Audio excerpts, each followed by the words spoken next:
इस मुल्क के साथ मजाक बंद कीजिए, इसको आइन और कानून के मुताबिक चलने दीजिए। इस मुल्क के लोगों में पोटेंशियल है, ये मुल्क आगे निकल जाएगा, वापस अपने पांव पे खड़ा हो जाएगा। खुदा के वास्ते सिर्फ इस मुल्क के लिए इतना कीजिए कि इस मुल्क के बारे में सोचना बंद कर दें आप लोग, जिनकी ड्यूटी नहीं है सोचने की। एक ही जुर्म में जमानत और फिर हिरासत का घिनौना खेल खेला गया, मगर ये मर्द-ए-हुर सच अवाम के सामने लाने से एक कदम भी पीछे नहीं हटा, चट्टान की तरह डटा रहा।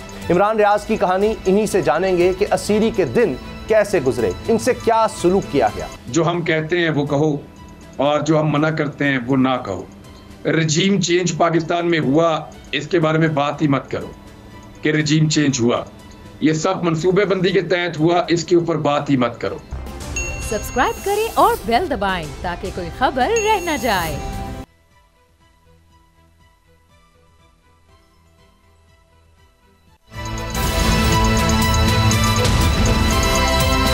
अब पता चला।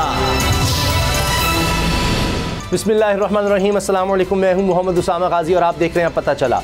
खबर यह है कि जो खुद को कहते रहे तजर्बाकार, वक्त ने इन्हें साबित कर दिया है बेकार। 13 जमाती पीडीएम सरकार के 9 महीनों पर नजर डालें तो मईशत से सियासत, सियासत से जमहूरियत और जमहूरियत से सहाफत, हर जगह तबाही ही तबाही दिखाई देती है।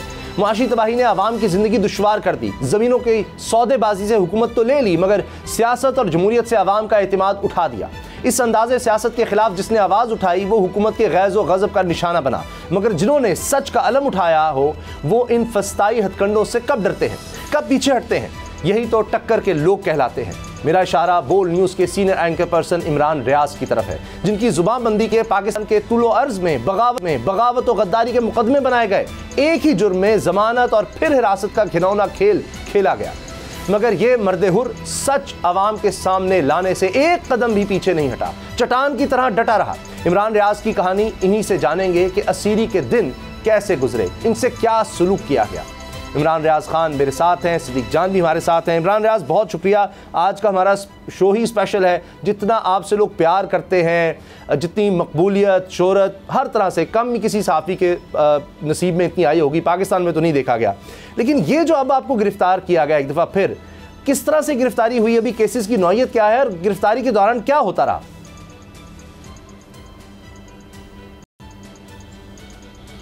ये जो अभी गिरफ्तारी हुई है उसामा भाई, ये अरशद भाई की शहादत के बाद जनरल कमर जावेद बाजवा की रिटायरमेंट से पहले लाहौर में एक तकरीब हुई थी, उसमें मुझे बुलाया गया था और उस तकरीब में मैंने एक तकरीर की थी और जो मैंने कहा वो आप सब ने सुन भी लिया और पूरी दुनिया ने पहले भी सुना था। जनरल बाजवा ने क्लेम किया था, उन्होंने कहा था कि हमारी इदारे का सियासत से कोई ताल्लुक नहीं है।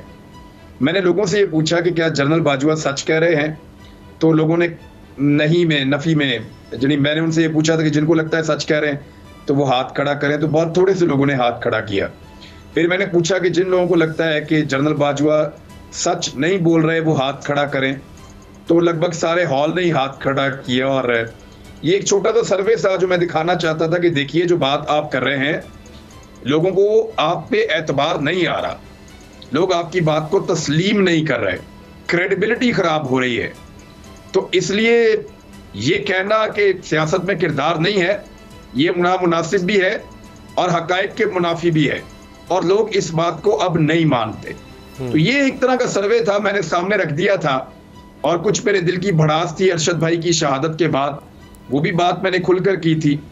और मामला असल में तो ये नहीं है ना उसामा भाई, आप भी जानते हैं कि मामला क्या है।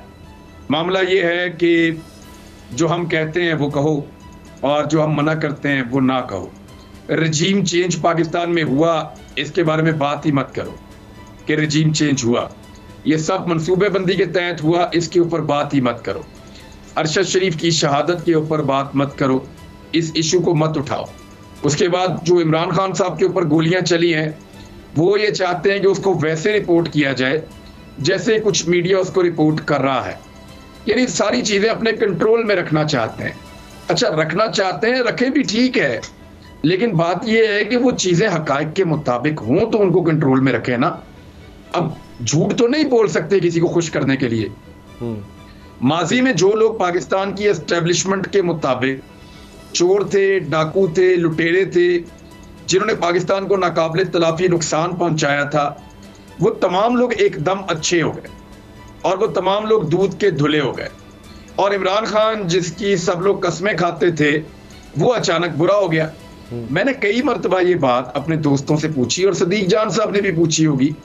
उनके पास इमरान खान के खिलाफ कहने के लिए इसके अलावा कुछ नहीं है कि नहीं गल नहीं सुनता, यानी बात नहीं सुनता, इसके अलावा कुछ भी नहीं है कहने के लिए। यानी आप पूछे खुलकर अकेले में किसी से बैठकर करप्ट आदमी है, वो कहते हैं नहीं। आप पूछे अकेले में किसी से बैठ करके क्या पाकिस्तान का दुश्मन है, तो आपको कहेंगे नहीं।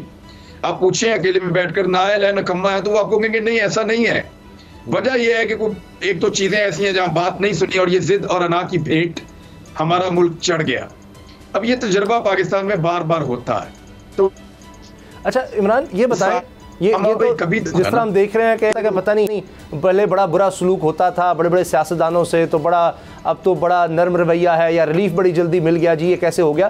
तो इस दफ़ा जो गिरफ्तारी उसके बारे में बताएं, क्या सलूक होता रहा? हमने देखा हमारे दोस्त हैं राय साकिब खरल, वो पीछे पीछे ढूंढ रहे थे कि कहाँ ले जाया जा रहा है, किस तरह रखा जा रहा है। तो इस दफ़ा क्या हुआ? एयरपोर्ट से किस तरह आपको गिरफ्तार किया गया? वहाँ तो सोच रहे थे कि अच्छा किस केस में करना है, ऐसे पता चल रहा था जैसे पता ही नहीं था। उसके बाद वहाँ से कहाँ लेकर गए, क्या हुआ?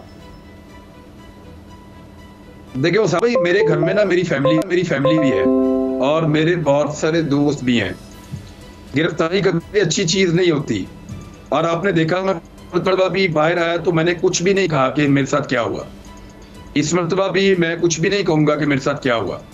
ये अच्छा नहीं होता, बुरा होता, आपकी तजलील होती है जब आप गिरफ्तार होते हैं। और मैक्सिमम देखें गिरफ्तार करने का मकसद क्या होता है। या तो मैंने कोई जुर्म किया हो तो मुझे गिरफ्तार करें। अगर एक आदमी ने जुर्म नहीं किया, उसको गिरफ्तार करना है तो मतलब यही है, उसको डराओ, धमकाओ, परेशान करो, उसको तोड़ो, कोशिश करो कि वो अपना मौक़िफ़ बदल ले। वो यही होता है ना भाई, और क्या होता है। यानी ये छोटी चीजें हैं। बड़ी चीज ये है कि हमारा मुल्क किस तरफ जा रहा है। उसामा भाई आप मुझे जानते हैं बहुत पुराना, जी बिल्कुल, बहुत पहले से आप मुझे जानते हैं। सिद्दीक जान भी मेरे दोस्त हैं। आप लोगों को इस बात का पता है कि मैं ज़ाती मामले में कभी किसी से झगड़ा नहीं करता। यानी मेरी फैमिली का मैं आपको एक चीज बता देता हूँ। मेरे फैमिली वाले अगर कभी किसी लेन देन के तनाजे में, कभी अव्वल तो ऐसा होता नहीं, अगर कोई बहुत कम हो तो मुझे बिठाते ही नहीं है लेन देन के किसी मामले में। वो इसलिए कि मैं हमेशा हार कर उठ जाता हूँ। मैं हमेशा छोड़ देता हूँ, कोई बात नहीं देखी जाएगी, वो अल्लाह मालिक है। मैं हमेशा ये कहता हूँ कि अल्लाह ताला फैसला करेगा, ठीक है आप ये कह रहे हैं ना, बस यही ठीक है। तो वो ये कहते हैं तू हमेशा नुकसान करके उठता है। मैं तो अपना नुकसान करने वाला आदमी हूँ भाई, मैं जिद्दी उस तरह का नहीं हूँ। वो मामला ही नहीं है, मेरी अपनी जात का मामला होगा ना उसामा भाई, छोड़ दूंगा वहीं पे। मामला मेरे मुल्क का है और मुझे ऐसा लगता है कि इस मजाक के साथ, इन भौंडी हरकतों के साथ ये मुल्क नहीं चलेगा। इस मरतबा जो तजर्बा किया गया है, क्या आपके पास अदादो-शुमार नहीं है कि पाकिस्तान ने कितना भुगत लिया है उस तजर्बे को? अच्छा, वो हमने सुपरमैन पहले मिफ्ता इस्माइल को तो देखा था, वो ख्वाजा आसिफ साहब ने वो ट्वीट कर दिया था, लेकिन अब मेरी नज़र में आप भी सुपरमैन है। 10,000 अकाउंट्स का इल्ज़ाम ट्विटर पर, 10,000, ये तो समझ नहीं आई किस तरह कोई ये तो जिसने ट्विटर एलन मस्क ने बनाया वो भी शायद नहीं चला सकता। लेकिन सिद्दीक जान, मैं चाह रहा हूँ पहले आप सवाल कर लें, फिर आते हैं इस पर भी, और अगर इसका साथ जवाब देना चाहें तो ज़रूर। सिद्दीक जान आप सवाल करें। इमरान भाई ये बताएं कि आपको जब एयरपोर्ट पे हिरासत में लिया गया तो कितनी देर आप एयरपोर्ट पे हिरासत में रहे और कितनी देर बाद आपको जो है वो मुंतकिल किया गया था? और साथ एक और सवाल भी कर लूँ कि जब आपको गिरफ्तार किया गया तो मुझे ये कहा गया कि तुम्हारा दोस्त इमरान रियाज अब लंबे अरसे के लिए जो है वो सलाखों के पीछे चला गया है और इस बार इतना आसान नहीं होगा बाहर आना, और बहुत नरमियाँ हो गई, बहुत बातें हो गई। तो ये बताएं कि जब आप गिरफ्तार हुए तो आपको क्या लगता था कि आप लंबे अरसे के लिए जो है वो ज़ेर हिरासत चले गए हैं, या आपको लगता था कि नहीं इंशाल्लाह जल्दी जो है वो रिलीफ मिल जाएगा? अच्छा सिद्दीक भाई, पहले तो मैं एयरपोर्ट का आपको बता देता हूँ कि मुझे कुछ अर्सा पहले पता चला कि मेरे ऊपर एक FIR है। तो मैंने राब्ता किया, पता किया FIA से, मुझे उन्होंने कहा नहीं है। फिर मैंने रिपोर्टर से कहा, उन्होंने ढूंढा, उन्होंने कहा जी नहीं है। जो रिपोर्टर ज्यादा बेहतर FIA में जिनके सोर्सेज हैं उन्होंने भी कहा नहीं है। उसके बाद हमने इनको ऑफिशियल लेटर लिखा, उसके जवाब में भी इन्होंने हमें बताया कि नहीं है। फिर हमने हाई कोर्ट के थ्रू पूछा इनसे, वहां पे भी इन्होंने झूठ बोला और उन्होंने कहा नहीं है। उसको इन्होंने कंसील किया, छुपाया फैक्ट को। हाई कोर्ट से भी पे कंटेम्प्ट ऑफ कोर्ट लगेगी आने वाले वक्त में। जब मुझे पूरा यकीन हो गया कि नहीं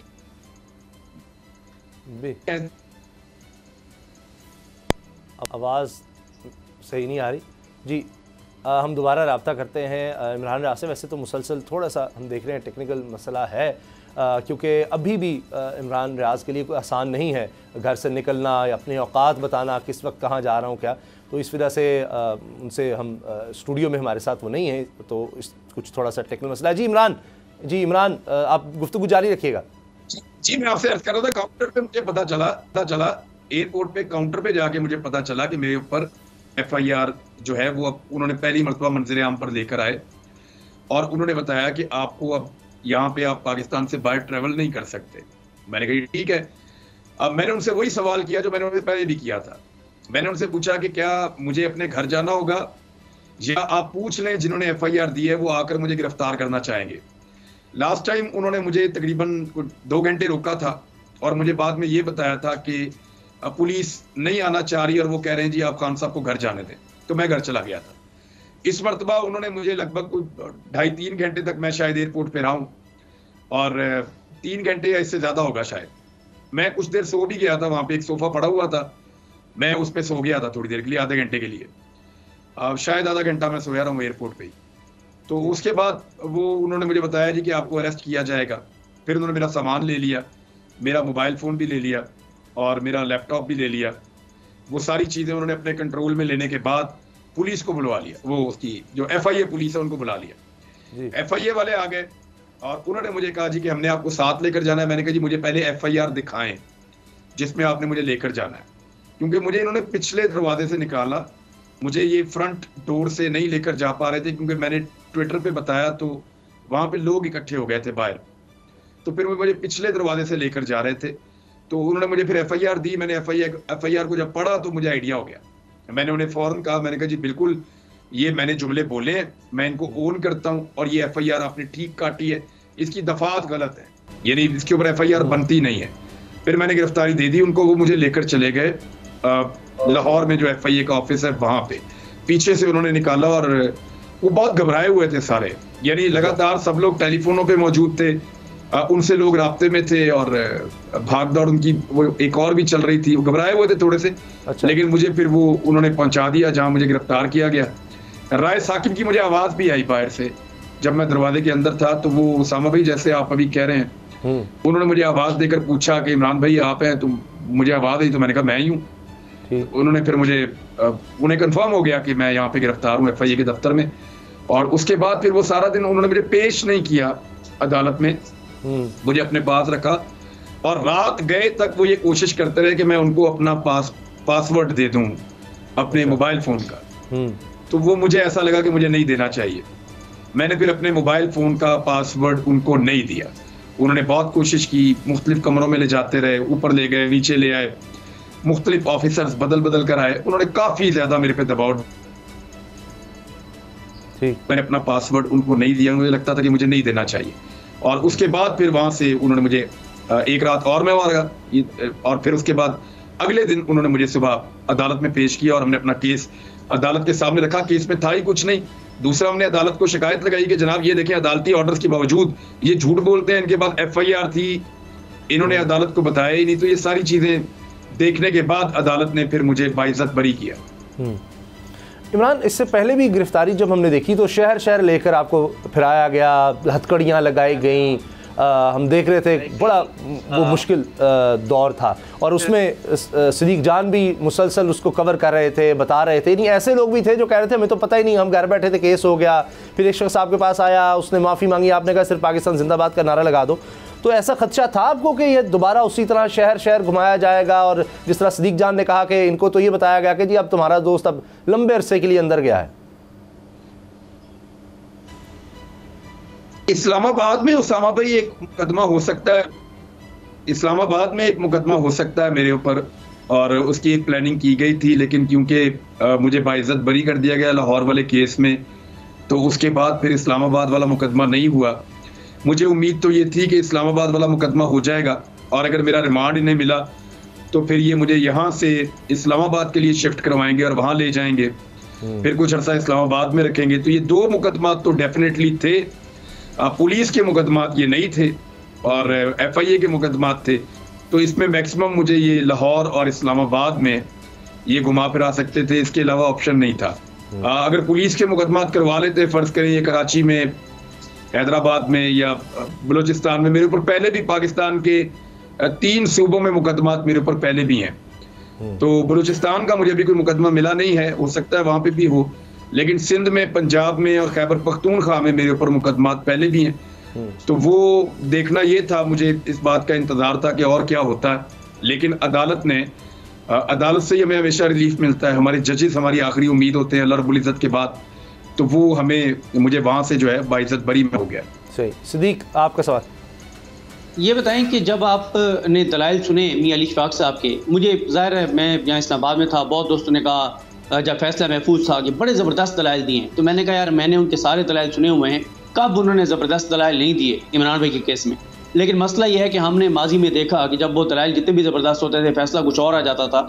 तो जब आप वहाँ पर कोर्ट रूम में खड़े थे और आप दलाइल सुन रहे थे, तो जज साहब को देखकर आपको लग रहा था कि आज ये इतना दबंग फैसला दे देंगे गुलाम मुस्तफा बेग साहब और आपको डिस्चार्ज कर देंगे इस मुकदमे से? अच्छा, इसका जवाब लेते हैं। मैं इमरान आपको यहाँ रोकूंगा क्योंकि न्यूज़ अपडेट्स के बाद मिलेंगे और यही सवाल होगा और इमरान नियाज़ का जवाब ब्रेक के बाद।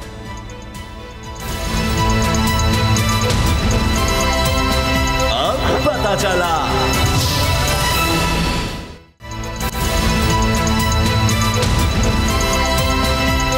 पता चला। ब्रेक से पहले बात हो रही थी इमरान से केस के हवाले से, और इमरान, जिस तरह अभी सिद्दीक जान ने सवाल किया था ब्रेक से पहले कि मियां अशफाक ने बड़े ज़बरदस्त दलाइल दिए थे, लेकिन पहले भी दलाइल बड़े ज़बरदस्त होते थे, तो उस हवाले से बताइएगा जो सवाल किया था सिद्दीक ने। देखिए, हमारे यहाँ पे अदलिया जो काम कर रही है ना, उसमें मैं स्पेशली जो लोअर जुडिशरी है, मैं उसको सल्यूट करना चाहता हूँ सर। उसकी वजह यह है कि बहुत सारी चीज़ें हमें पता होती हैं, हम देख रहे होते हैं। हमारे यहाँ पे फैक्टर्स बहुत सारे ऐसे हैं जो दिखाई नहीं देते। मैंने आपको फिर अभी थोड़ी देर पहले भी कहा था कि बहुत प्रेशर के अंदर काम कर रहे हैं हमारे जजेस, बहुत बुरे माहौल के अंदर, बहुत बुरे हालात के अंदर, बहुत कम वसाइल के साथ वो काम कर रहे हैं। यानी आपको पता है कि अदालतों में बिजली चली जाए तो पंखा भी नहीं चलता, गर्मियों में ये हालात होते हैं। और अभी तो पढ़ने के लिए रोशनी अवेलेबल नहीं थी, कई चीज़ें जो हैं वो मोबाइल फ़ोन की टॉर्च जलाकर उनके साथ जज साहब को पढ़ानी पड़ी हैं, क्योंकि 2 मरतबा तो ट्रायल में लाइट चली गई थी। तो ये तो है जी पाकिस्तान की अदालतों की हालत। इससे पहले भी जो हमें इंसाफ मिला वो अदालतों से मिला, इस मरतबा भी हमें उम्मीद यही थी कि अदालत से ही मिलेगा।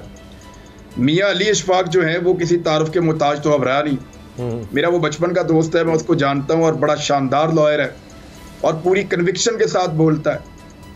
ना सिर्फ कन्विक्शन के साथ बोलता है, वो 100% इनपुट डालता है। और मेरे मामले में वो 110% इसलिए हो जाती है कि वो वैसे भी मेरे से प्यार करता है, शुरू से हम इकट्ठे हैं, तो वो ज़रा ज़्यादा जोर लगा रहा होता है। बल्कि इस मरतबा 1-2 मरतबा मुझे बहुत अजीब भी लगा कि वो बहुत यानी गैर ज़रूरी तौर पे अली ने बहुत सारी ऐसी बातें की जो नॉर्मली वकील अपने केस के अंदर नहीं कहते, लेकिन वो जज्बाती हो जाता है मेरे मामले में। लेकिन बहुत अच्छा केस अली ने लड़ा है, इससे पहले भी और इस मरतबा भी। मैंने खुद भी जज साहब से इस मरतबा एक दरख्वास्त की थी। मैंने जज साहब को ये कहा था कि सर, यानी हमारे लहजे की तलखी ना देखें, हमने आज तक कभी किसी को गाली नहीं दी। मेरा आप कोई एक वीलॉग या कोई एक प्रोग्राम उठाएं जिसमें मैंने किसी की निजी जिंदगी के अंदर प्रोग्राम किया हो, चाहे सच्ची बात है चाहे झूठी बात है, चाहे सही है या गलत है, मैंने कभी निजी जिंदगी के ऊपर किसी की बात ही नहीं की, उस पर कोई प्रोग्राम नहीं किया, ना कभी किसी को गाली दी, कोई अब्यूसिव लैंग्वेज या कुछ इस तरह का मैंने नहीं किया। यहाँ पाकिस्तान में लोग करते हैं ऐसा। हाँ, आइन और कानून के मामले में मैं खुलकर बात करता हूँ, करप्शन के मामले में खुलकर बात करता हूँ, सियासी मामलात के ऊपर खुलकर बात करता हूँ, वो मेरा हक है। और इदारों के किरदार के बारे के अंदर मैं खुलकर बात करता हूँ कि क्या होना चाहिए और आइन में क्या लिखा है, वो मेरा हक है। मैंने जज साहब से अर्ज किया था कि हम तल्ख हो सकते हैं सर, लेकिन हमें चोट लगी हुई है। मेरी माँ के पास तो और बेटे भी हैं, मैंने ये भी कहा था, लेकिन अरशद शरीफ की वालिदा के पास अब कोई और बेटा नहीं है इस मुल्क को देने के लिए। उसके बाद जो था उसने सारा कुछ लुटा दिया है, और आज सब कुछ लुटाने के बाद भी वो आपकी अदालत में आई है। उसके पास और कोई ऑप्शन नहीं है। वो खातून, उनका बेटा जब तक जिंदा था वो इन्हीं अदालतों में आता था, अब वो खातून वो भी अपने बेटे के इंसाफ के लिए इन्हीं अदालतों में आती है, मैं भी आपके सामने अदालतों में आ रहा हूं। अगर मैं खुदा ना खास्ता कल ना हुआ तो मेरी फैमिली कहां जाएगी, वो भी इन्हीं अदालतों में आएगी। तो मैंने उनसे अर्ज किया कि हम दो चीजों के भरोसे बोलते हैं, एक अल्लाह रब्बुल इज्जत के भरोसे और दूसरा अपनी अदालतों के बलबूते पर। यानी हम अदालतों के बलबूते भी बोलते हैं ना भाई, वरना तो सारा कुछ खत्म हो गया पाकिस्तान में। मुझे उम्मीद थी कि हो सकता है मुझे रिमांड दे दिया जाए, हो सकता है केस जाली है खत्म कर दिया जाए, हो सकता है मुझे जुडिशल कर दिया जाए। मैं जब बाहर आया तो लोग बहुत गुस्से में थे, लोगों ने पुलिस वालों को घेर लिया था और वो वहां से हिलने भी नहीं दे रहे थे। तो मैंने वहां पे लोगों से गुजारिश की कि भाई ये अदालत का इस्तेहकाक है, आपको फैसला पसंद आए या ना आए, आपके पास फैसले को मानने के अलावा कोई और चारा नहीं है। हम दोबारा भी आएंगे तो इन्हीं अदालतों में ही आएंगे, तो आप लोग सारे जरा पुरसकून हो जाएं। लोगों से मैंने बड़ी दरखास्त की वहां पे। तो अल्लाह रब्बुल इज्जत देने वाले हैं और उन्हीं के इख्तियार में सारी चीजें हैं। जज साहब को उन्होंने हमें इंसाफ दिया, उनका बहुत शुक्रिया। बड़ी बात। इमरान भाई ये बताएं कि जब ये आपका फैसला सुनाया गया कि आपको मुकदमे से डिस्चार्ज कर दिया गया, उस वक्त आप बख्शी खाने में थे या आपको वापस FIA ऑफिस मुंतकिल कर दिया गया था? ये ना वहाँ घबरा गई थी FIA वाले लोग, क्योंकि लोग बहुत बड़ी तादाद में इकट्ठे हो गए थे, वकला भी आ गए थे और मजीद लोग आ रहे थे और पुलिस की नफरी भी अब कम पड़ रही थी वहाँ पे। तो इन्होंने मुझे जब वहाँ से सीढ़ियों से नीचे उतारा तो जो मेरे साथ पुलिस वाला बंधा हुआ था, मेरे ये वाले हाथ में चेन थी, हथकड़ी थी यहाँ पे, और जो वो पुलिस वाला था उसके दाएं हाथ में थी चेन। जब वो सुबह बांध रहा था ना अपने, तो मैंने उसको मना किया था, मैंने कहा आप इसको हाथ में पकड़ लें, आपको चोट लग जाएगी। उसने उसको बांध लिया और उसने कहा ये मेरा रोज का काम है। तो उसका बाजू जख्मी हो गया था लड़के का, उसको बाद में इंजेक्शंस लगे हैं, और ना सिर्फ इंजेक्शंस लगे हैं बल्कि उसकी बहुत शदीद दर्द थी। गालिबन उसको 1 हफ्ते की छुट्टी भी मिली है। वो नौजवान जो मेरे साथ बंधा हुआ था उसकी बहुत बुरी हालत हो गई थी वहां से निकलते हुए, इतने ज्यादा लोग थे, वो घबरा गए थे FIA वाले भी, और वो उस लड़के को चोट लग गई और चाबी भी गुम गई। जब मैं वहाँ, वो मुझे फिर FIA के ऑफिस ले गए निकाल के, मैंने उन्हें कहा भी था कि आप मुझे बख्शी खाने में बंद कर दें यहाँ पे, तो ये लोग जरा पीछे हो जाएंगे, आप मुझे इसके अंदर बंद कर दें। तो उन्होंने मुझे उसके अंदर बंद नहीं किया, उन्होंने कहा जी यहाँ आपको हम नहीं रख सकते, यहाँ लोग और आ जाएंगे, आप अब हमारे साथ चलें। मैंने कहा चलें। तो वो अजहर सिद्दीक साहब जो है वो गारंटर के तौर पे कि ये मुझे कहीं और नहीं लेकर जाएंगे, अजहर सिद्दीक साहब गाड़ी के अंदर बैठ गए। अच्छा, सिद्दीक जान होते तो ये बैठ जाते, मुझे पता है अच्छी तरह। तो वो वहां से फिर हम निकले और ये हमें FIA के ऑफिस ले गए और वो चाबी गुम गई। तो वो जो नौजवान है उसको मेरे से अलग करने में इनको 1-1.5 घंटा लग गया बेचारे को, और वो उतनी देर में वो बैठा रहा। फिर डॉक्टर भी आए, डॉक्टर ने भी उसको चेक किया, फिर उसको इंजेक्शन भी लगवाए। तो ये सिचुएशन ऐसे थी। फिर मुझे वहां पे जुमे की नमाज के बाद मैं असर से थोड़ी देर पहले मुझे पता चला, कोई 3 बजे से पहले शायद 2:45 बजे या 3 बजे के करीब मुझे पता चला कि केस जो है वो डिस्चार्ज हो गया है। और उसके बाद FIA में एक अजीब किस्म की कैफियत थी, उनको लगता था कि शायद रिमांड हो जाएगा, लेकिन बड़ी अजीब कैफियत थी। वो लोग काफ़ी परेशान थे और सब लोग अपने अपने टेलीफोन पे रब्ते कर रहे थे और उनके टेलीफोन सबके कानों के साथ लगे हुए थे। तो मैं महसूस कर सकता था कि जो भी मेरे पास से गुजरता है वो थोड़ा परेशान है। और मैं क्योंकि लीगली अब आज़ाद हो चुका था, मेरे वकला वहाँ पे पहुँच गए, उन्होंने कहा निकालो इसको बाहर। तो वो चीज़ों को स्लो कर रहे थे, आहिस्ता आहिस्ता स्लो कर रहे थे कि अगर कोई और मुकदमा है या किसी और जगह इसको लेकर जाना है, क्योंकि आपको पता है फैसले जो हैं वो कहीं और होते हैं। तो वो थोड़ा उनके लिए भी मुश्किल था वो वक्त। FIA वालों को भी ये उम्मीद नहीं थी कि केस ही जो है वो मैं उसमें बाइज्जत बरी हो जाऊंगा और डिस्चार्ज हो जाएगा। ये मुल्क में रिवाज देख रहे हैं कि एक केस क्या, एक ही केस में कई FIR या एक के बाद दूसरी तीसरी। तो अभी ये जो 10,000 अकाउंट्स का मामला आ गया है, तो ये पता नहीं अब कहाँ जाके रुकेंगे। मज़क्का खेज़ चीज़ें हम देख रहे हैं अब अपने मुल्क में, तो इनका मुकाबला करने के लिए आप में हौसला किस तरह से आता है? क्योंकि ये आसान नहीं होता, ज़ाहिर है ख़ानदान साथ हो, बच्चे हैं, घर वाले हैं, वालिदैन हैं, भाई बहनें, सब बड़ा मुश्किल हो जाता है किसी के लिए भी। मैं आपको यहाँ पे बैठ के कहूँ कि मैं बड़ा वो 30 मार हूँ, या आपको ये कहूँ कि मैं कोई पत्थर का बना हुआ हूँ या लोहे का बना हुआ आदमी हूँ, तो ऐसा नहीं है। ये तो पाकिस्तानियों की हिम्मत है और अल्लाह रब्बुल इज़्ज़त आपको हौसला देता है और हिम्मत देता है। अल्लाह रब्बुल इज़्ज़त वही आपको हौसला देता है एक मिनट आदमी नहीं गुजार सकता अपने रब की मर्जी और मंशा के बगैर। वही मुझे हौसला और हिम्मत देता है। लोग ये कहते हैं कि यानी सारे लोग ये पूछते हैं कि यार ये टाइम कैसा गुजरा और हम आपको देख रहे थे और ये हो रहा था वो हो रहा था। तो मैं ये सारा सुन के तो मैं अल्लाह ताला से माफ़ी मांगता हूँ कि मेरे दिल में और मेरे दिमाग में तकब्बुर नहीं आना चाहिए। मैं बड़ा आजिज़ सा आदमी हूँ उसामा भाई, आप मुझे जानते हैं। जी जी। और मेरे अंदर कोई अकड़ वाली बात भी नहीं है। तो ये जो कुछ भी अल्लाह रब्बुल इज़्ज़त ही मुझे हौसला दे देता है उस वक्त। मैं खुद अपने आप को मैं क्लेम करूं कि मैं कोई बहुत मजबूत आदमी हूं तो ऐसा नहीं हूं, लेकिन ये मैं जानता हूं कि ये जो पाकिस्तानी है ना, ये जेन्युइनली टक्कर के लोग हैं और ये गलत चीज के सामने डट जाते हैं हमेशा हमेशा। बड़ी बात।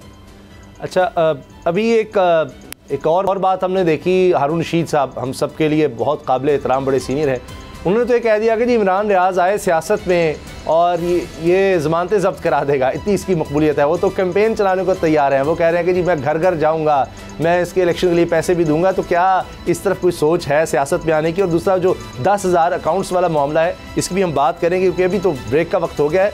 ब्रेक के बाद इमरान रियाज से यही सवाल करेंगे।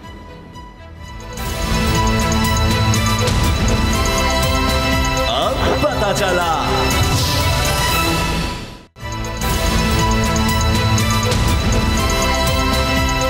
पता चला। इमरान, ये 10,000 अकाउंट्स वाला मामला ये कहाँ से अब निकल आया? ये कोई अब नया केस बनाने की तैयारी है? ये अजीबोगरीब कहानी है। इतने अकाउंट्स कैसे कोई बना लेता है? देखें, आप दोनों भाई ये जानते हैं कि एक खातून लंदन से पाकिस्तान आई हैं। अब वो आई हैं, आपको पता कैसे चलेगा? जब मीडिया सेल एक्टिव होगा।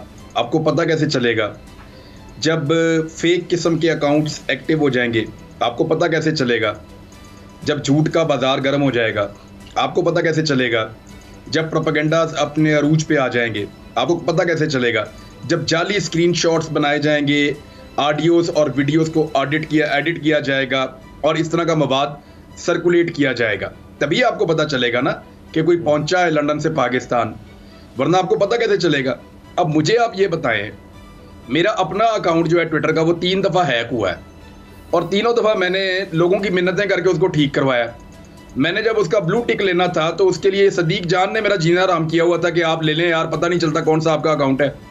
वो बिल्कुल उसी तरह के लोगों ने बनाए हुए हैं।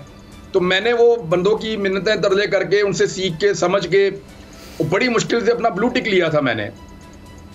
ये मेरी कैपेसिटी है सोशल मीडिया में। अब 10,000 अकाउंट इन्होंने मेरे खाते में डाल दिए हैं। उसामा भाई, ये सिर्फ 10,000 अकाउंट नहीं है, ये सदीक जान गवाह है।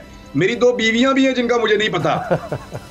और ये जो अकाउंट, ये जो मैं 10,000 अकाउंट चलाता हूं, इनके पैसे भी हैं जो मुझे कोई देता है और वो मुझे अभी तक नहीं मिले। फिर अभी मुझे पता चला हाल ही में कोई मेरे अरबों रुपए पाकिस्तान से बाहर भी पड़े हुए हैं। ये भी केस बनाने के ऊपर कोई काम हुआ है।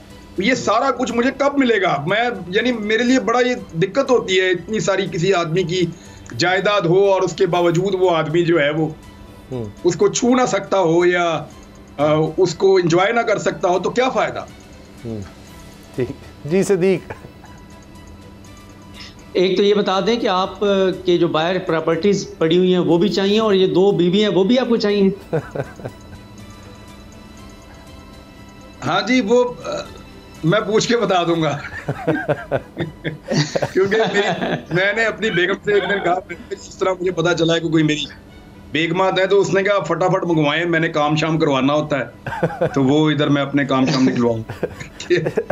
एक वक्त पे बिल्कुल ठीक है। हारून रशीद साहब के मशवरे पे, हाँ जी जी बिल्कुल वही बात। हारून रशीद साहब का जो मशवरा है उस पर क्या कहते हैं? अच्छा, वो हारून रशीद साहब जो है वो हारून रशीद साहब अगर मुझे इस बुनियाद पे थोड़े पैसे दे दें कि मैं इलेक्शन लड़ूं, तो मेरे ख्याल में उनसे पैसे ले लेने चाहिए इलेक्शन लड़ने का फैसला। अच्छा, मैं सीरियसली इस पे आऊं तो उसामा भाई, जिंदगी आपको कहां ले जाएगी आपको पता नहीं होता, और जिंदगी आपसे क्या करवाएगी ये भी आपको पता नहीं होता। आप अच्छा ही सोच रहे होते हैं हमेशा। मैं जो काम कर रहा हूं, मैं इस काम में खुश हूं और मुझे ये काम पसंद है। मैं इस प्रोफेशन में कोई नौकरी करने नहीं आया था, मैं बाय चॉइस यहाँ पे आया था और आप इस बात को पहले दिन से जानते हैं। जी जी, मुझे 15 साल पहले। तो मैं इस काम में बहुत खुश हूँ, बिल्कुल। और मुझे कोई इसमें अभी सियासत में जाने का मेरा ना कोई इरादा है और ना मैंने कभी इस बारे में कुछ सोचा है, कुछ ऐसा नहीं है, ना मेरा इरादा है, ना मैंने इस बारे में अभी कुछ सोचा है। लेकिन कल क्या हो वो मेरा रब जानता है, हमारे बारे में क्या बेहतर है वो हमारा रब जानता है, और हमारे फैसले वही करता है। एक और मसला इमरान ये हो चुका है कि एक तरफ मुल्क के हालात हम देख रहे हैं, बहुत पाकिस्तान पर इस वक्त मुश्किलात हैं, 75 साल की तारीख़ में कभी ऐसा वक्त नहीं आया। लेकिन इसी तरह हम जो एक सियासी बहरान, एक मुआशी बहरान, एक अमन व अमान का, सिक्योरिटी का हम इस वक्त चैलेंज देख रहे हैं। पाकिस्तान को कभी इस तरह के चैलेंजेस दरपेश नहीं थे इतने खौफनाक। उसमें हम साफ़त के हवाले से भी देख रहे हैं कि अब साफ़ी को साफ़ी भी नहीं माना जाता। मुझे 15-16 साल पहले का वक्त याद है, जिस तरह आप रिपोर्टिंग करते थे, कोई किसी को कोई मसला है वो कहता था जी इमरान रियाज से बात कर लो जी। जिस तरह स्टार्ट हुआ, मुझे भी कोई परेशानी होती थी, आपसे बात किया करते थे। तो अब यहाँ साफ़ी को भी साफ़ी नहीं माना जाता, किसी से सवाल किया जाता है, आपका नाम लेकर सवाल हुआ तो आगे से जवाब आया कि जी हम वहाँ गिरफ़्तारियाँ हो रही हैं, लेकिन जिनकी गिरफ़्तारियाँ हो रही हैं वो तो साफ़ी नहीं है, तो वरना हम आज़ादी इज़हारे राय के साथ हैं। यानी चले साफ़ी नहीं मानते किसी को, यहाँ इंसान भी नहीं अब मान रहे, किसी को पाकिस्तानी भी मान रहे, झूठे केस में अंदर कर दो किसी को। जो उसामा भाई सहाफ़ी को हैं जो बगैर इलेक्शन लड़े, बगैर अवाम में जाए, बड़े बड़े ओहदे ले लेते हैं, वो इनकी नज़र में सहाफ़ी हैं और उन्हीं को ये लोग सहाफ़ी मानते हैं। यानी अब इनका अपना क्राइटेरिया देखें, हुआ क्या बदकिस्मती से, हुआ ये कि पाकिस्तान की सारी पॉलिटिकल पार्टीज इकट्ठी हो गई हैं, तो जो मुखालिफ आवाज़ है ना वो तो बिल्कुल पिस कर रह गई है। पाकिस्तान का 95% मीडिया भी एक तरफ जाकर खड़ा हो गया है। जब ये सारा कुछ एक तरफ होगा तो उनकी बाज़गश्त ज़्यादा सुनाई देती है। पाकिस्तान में बेशुमार ऐसे लोग हैं जो PDM की पूरी नुमाइंदगी करते हैं और पूरी उनके बारे में बात करते हैं, उनका मौक़िफ़ देते हैं, और अच्छी बात है, देना चाहिए उनका मौक़िफ़। वो सियासी लोग हैं, उनका मौक़िफ़ आगे आना चाहिए। लेकिन एक दूसरी तरफ का मौक़िफ़ है, उसको बिल्कुल इग्नोर कर दिया गया था, और सिर्फ इस जुर्म की पादाश में इग्नोर किया गया था कि उसने ये कहा था कि साइफर आया, मैं इसको तौहीन समझता हूँ, और उसने अमेरिका को जवाब दिया, तो उसको अकेला कर दिया गया। एस्टेब्लिशमेंट उसके खिलाफ, इदारे उसके खिलाफ, पाकिस्तान की 15 पॉलिटिकल पार्टीज उसके खिलाफ, पाकिस्तान का 95% मीडिया उसके खिलाफ। तो उस अकेले आदमी को दबा के और उसको ख़त्म करने का पूरा मंसूबा था। मुझे उस वक्त ये लगा कि वो जो अकेली आवाज़ है वो आवाज़ भी लोगों को सुनवानी चाहिए। वो जो अकेला है उसका हक है कि उसकी आवाज़ लोगों तक पहुंचे। मैं उस हक के लिए खड़ा हुआ, उसकी कीमत मैं चुका रहा हूं, कोई बात नहीं, मेरा अल्लाह भी देख रहा है ना, और मैं अपने आप से मुतमईन हूं। मुझे इनसे सहाफ़त की डिग्री नहीं लेनी है, नहीं लेनी मुझे इनसे सहाफ़त की डिग्री, ना मुझे चाहिए। ये नहीं मानते सहाफ़ी तो ना माने। ये अगर कल को मैं कहूँगा मैं इंसान हूँ तो ये कहेंगे हम आपको इंसान भी नहीं मानते। कल को मैं कोई और क्लेम करूँगा तो ये कहेंगे हम आपको वो भी नहीं मानते। तो बात ये है कि ये इनके ना मानने से क्या फ़र्क पड़ता है। बिल्कुल सही। क्या मैं खुश हूँ अपने काम से? नहीं, अब मैं खुश हूँ अपने काम से, अब तो जी मैं खुश हूँ। अब तो बाज़ लोग ये कह रहे हैं ना कि ये असल में हसद है कि जनाब ये एक साफ़ी होते हुए इतना मकबूल, इतना प्यार, इतनी शोहरत, इतनी तो हमारी पार्टी को नहीं मिलती, पूरी सियासतदानों को, बड़े बड़े चैनल्स को नहीं मिलती, तो फिर ये किस तरह से है। बहरहाल अल्लाह ताला आपको सलामत रखे, आपको हिफ्ज़-ओ-मान में रखे। बहुत शुक्रिया, आपने वक्त दिया। जी आप कुछ कहना चाह रहे हैं शायद? जी मैं एक चीज़ कहना चाह रहा हूँ उसामा भाई, आप दोनों का बहुत शुक्रिया, आप दोनों ने मुझे बुलवाया और मुझे सुना। सिद्दीक का मैं यानी सिद्दीक तो ऐसे है जैसे कि हमारी जान है, और सिद्दीक ने बहुत मुश्किल वक्त ने मेरे साथ बहुत साथ बटाया है, और आपने भी उसामा भाई हमेशा हौसला दिया है। आप दोनों का बहुत शुक्रिया। और मैं जाते हुए सिर्फ ये कहना चाहूँगा कि जो कुछ भी है ना वो अल्लाह रब्बुल इज़्ज़त के हाथ में है। अपनी नीयतें ठीक करो, सब ठीक हो जाएगा।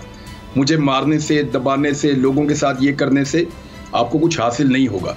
इस मुल्क के साथ मजाक बंद कीजिए, इसको आइन और कानून के मुताबिक चलने दीजिए। इस मुल्क के लोगों में पोटेंशियल है, ये मुल्क आगे निकल जाएगा, वापस अपने पाँव पे खड़ा हो जाएगा। खुदा के वास्ते सिर्फ इस मुल्क के लिए इतना कीजिए कि इस मुल्क के बारे में सोचना बंद कर दें आप लोग, जिनकी ड्यूटी नहीं है सोचने की। बहुत शुक्रिया आपका इमरान, अल्लाह ताला आपको हिफ्ज़-ओ-अमान। मुझे उम्मीद है आप सबको भी आज का स्पेशल शो बहुत पसंद आया होगा, जिस तरह मुझे सिद्दीक जान को आज बहुत अच्छा लगा इमरान रियाज से इस तरह ये सब बातें करके। प्रोग्राम देखने का बहुत शुक्रिया, दुआ में याद रखिएगा। अल्लाह हाफ़िज़।